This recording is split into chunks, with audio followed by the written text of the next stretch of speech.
श्री शिवलेला अमृत अध्याय दुसरा. शिवरात्री महात्म्य. व्याधाची कथा. श्री गणेशाय नमः. श्रीधर कवी म्हणतो, शिवस्मरण करणाऱ्या भक्ताचे सर्वोपरी कल्याण होते. त्याला सर्व प्रकारचे सुखभोग प्राप्त होतात. शिवकृपेने त्याला मुक्तीही मिळते. न कळत जरी शिवनाम घेतले तरी मोठा पुण्यलाभ होतो. मग तेच नाम प्रेमाने घेतले तर केवढा पुण्यलाभ होईल.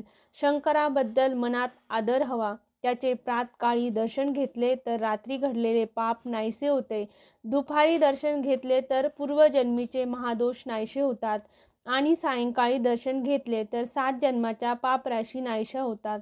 कृष्ण पक्षातील वद्य चतुर्दशी ही तिथी शिवाला अतिशय प्रिय आहे. तिला शिवरात्री असे म्हणतात.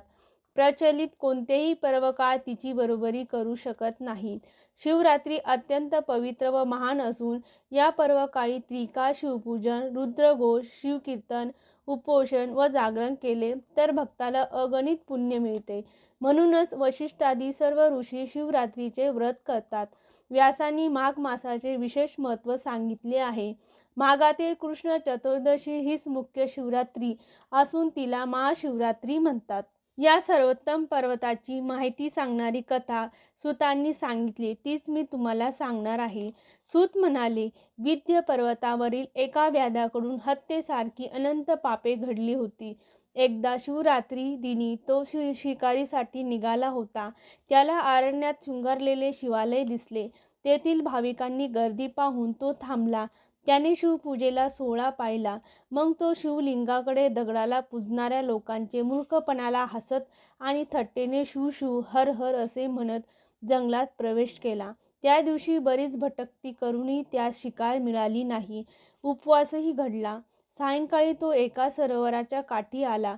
तेथे एका बिल्ववृक्षावर चढून आवाजाची वाट पाहू लागला. मग तो वेळ घालवण्यासाठी सहजतेने शिवनाम घेत एक एक बिल्वपत्र कुठून तोडून खाली टाकू लागला. त्या वृक्षाखाली ब्रह्मदेवाचे पूर्वी स्थापन केलेले शिवलिंग होते. व्याधाने टाकलेली बिल्वपत्रे त्या लिंगावर पडत होती. अशा प्रकारे त्या व्याधाकडून अनासय उपोषण, नामस्मरण, जागरण आणि शिवार्चन हे सर्व घडले. त्या पुण्यप्रभावाने तो पापमुक्त झाला. त्या रात्री प्रथम पहारी एक हरिणी त्या सरोवरावर पाणी पिण्यासाठी आली. तिला पाहून व्याधाने बाण धरला. तो पाहून हरिणी म्हणाली, व्याधा, मी गर्भवती आहे. मला मारलेस तर तुला गर्भहत्येचे पाप लागेल. मी बाळांना जन्म देऊन उद्या सकाळी परत येण्याचे तुला वचन देते. तिचे मनुष्यवाणीतील बोल ऐकून व्याधाला नवल वाटले. त्याने तिला त्या मागचे रहस्य विचारले. तो म्हणाला, मी रंभा नामक अप्सरा आहे. मी हरण्य नामक देवताची राममान झाले. शंकराचे भजन पूजन विसरले. म्हणून शिवशापाने मी माझ्या 2 सख्या आणि तो दैत्य या सर्वांना मृग जन्म मिळाला आहे. 12 वर्षांनी आम्ही पुन्हा स्वस्थानी जाऊ. तिच्या बोलण्यावर विश्वास ठेवून व्याधाने तिला जाऊ दिले. मग तो पूर्ववत शिवनाम घेत बिल्वपत्रे तोडू लागला.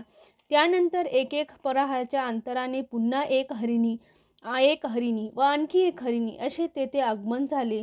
व्याधाने त्याच्यावरही बाण रोखला. त्या सर्वांनी तात्पुरते जीवनदान देण्याची त्याला विनंती केली, पण आपापली कर्तव्य करून परत येण्याचे वचन देऊन ते दोघेही निघून गेले. अशा प्रकारे व्याधाला रात्रीच्या 4 प्रहरी जागरण व शिवार्चन घडले. सकाळी तो मूर्ख परिवार व्याधापाशी आला. स्वागतार्थ सर्वजण आधी मला मार अशी त्याला विनंती करू लागले. ते पाहून व्याधाला गही भरून आले. त्याने त्या सर्वांना नमस्कार केला. तेवढ्यात एक दिव्य लिंग विमान आले. त्यात तेजस्वी शिवगण होते. शिवकृपेने त्या हरींना पूर्वस्वरूप प्राप्त झाले. व्याधही दिव्यदेही झाला. तो विमानातून शिवलोकी गेला. मूर्ख परिवार दिव्य तारकाच्या रूपाने आकाशात झळकू लागला. अध्याय दुसरा समाप्त. ओम नमः शिवाय.